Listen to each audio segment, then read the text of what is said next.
Let me say this: starting doesn't always feel the way we think it will. We imagine that once we finally begin, things will feel lighter, clearer, and more certain. But for a lot of people, the hardest part actually comes after you start. I am a lot of people. Because once you start, you're no longer imagining the thing, you're experiencing it. And experience is quieter than imagination. It doesn't come with music or confirmation, it just shows up and it asks you to stay present.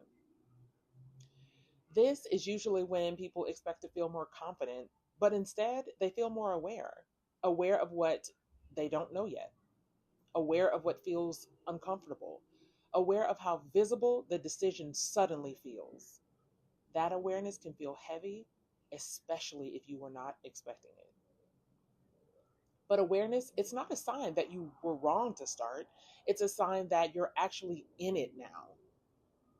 The adrenaline wears off, the excitement quiets down, and suddenly you're left alone with that thing that you started.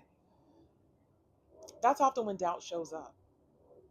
You start asking yourself questions like, did I do the right thing? Should this feel different? Why don't I feel more confident yet? And if you're not prepared for the moment, it can feel like you've made a mistake. Starting doesn't eliminate uncertainty. As a matter of fact, it usually introduces it. When you take action, you create movement, and movement, it creates exposure. Exposure to learning, exposure to discomfort, exposure to growth. None of that means that you are wrong to start. It simply means that you no longer are thinking about the thing, you're living inside of it. And that shift can feel unsettling if you weren't expecting it. This is also the point where comparison gets louder. I see this happen in really practical ways. Someone starts writing and then reads someone else's work and thinks, I'm not there yet. Someone starts a business and then sees someone else's growth and thinks, I should be further along. Someone finally speaks up or shares their perspective and immediately wonders if it was the right thing to say. Instead of letting experience teach them, they start negotiating with themselves. They question the decision, they question the timing, they question themselves. But questioning doesn't mean something is wrong, it means you've entered unfamiliar territory. And without realizing it, you begin comparing yourself. You begin comparing your beginning to someone else's middle. That comparison can make you want to adjust too quickly, to change direction, to rethink everything after just one step. You might ask yourself, am I uncomfortable because this is wrong or because it's new? Early movement is fragile. It doesn't need pressure, it needs protection. When you over-evaluate too early, you don't give yourself time to learn. You don't give the process time to reveal itself. You don't need to reassess your entire direction for every step. Early on, it's tempting to tweak, adjust, restart, or rethink before you've even gathered any real information. But you can't learn from something that you don't stay with long enough to understand. Overcorrection feels productive, but often it's just discomfort trying to escape itself. Staying doesn't mean forcing something that's wrong, it means giving something honest time before you decide what it needs. Learning requires staying present longer than your discomfort would like. Sometimes the work isn't doing more.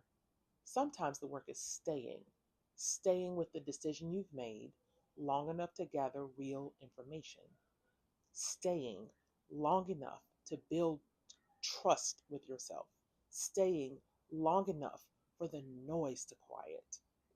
Progress doesn't always announce itself. As a matter of fact, often it settles in quietly. If you've started something and now you feel unsure, that doesn't mean that you're failing. It means you're in the part no one really talks about, the part where confidence hasn't caught up, the part where growth feels awkward. But that's normal. There's a moment after you start where nothing is wrong, but nothing feels settled either. That space, that unsettling space, it is really severe if you expect clarity immediately. But clarity often comes after repetition, after showing up a few times, after sitting with uncertainty without rushing. This part doesn't get celebrated, but it's where confidence is actually built. That unsettled feeling after you start doesn't always have a clear name. It can feel like uncertainty or vulnerability or exposure, but it's often just growth happening quietly.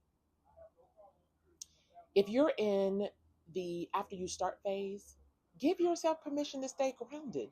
Don't rush to judge, don't rush to pivot, don't rush to prove anything.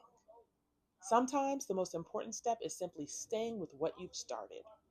Let it settle, let yourself learn, and then take the next honest step when it's time.